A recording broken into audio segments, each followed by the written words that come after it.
Lijep pozdrav svima, drago mi je što ste došli na moj YouTube kanal. Pa evo, jedna mala zgodna priča koja me pala na pamet dok bio djecu. Sjedim na kavi i kad ulazi neki lik, kao neki 20 godina, i izgledam podsjeći na Justina Biebera, strahota je.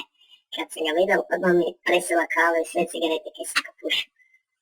Aj, još mi jasno da cudice padaju na njega, makar ne znam kaj vidio njemu, jer je tako antipatičan da ti se život zgradi želudac krene za 322 stupnja.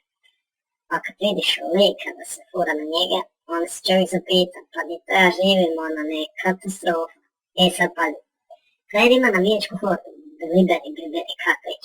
Uglavnom im vjerojatno sam prašina i pjesak, potom vjerojatno dobili ime. Naravno, nije mi cilj nek vrijeđati takve fore nekom. Samo velim kaj mislim o tome, ne. I spremao mi njemu dočeke, padaju mu pod nogi starima, ko da Bog došao s neba i ljudi pohrlili Bože, može, oprosti mi, molim te. Sam fal da mu počnu pjevat molim te Bieberu, dragi moj Bože, skini mi junki, jer djede mi mladi skoženi, strahota. Ja sam nemam pojma po čemu on tak poseban, kako ima koga nekom dematira, može me posvijetiti, počnem ga slušati, gledat, i boština figura se budem kupim, ne.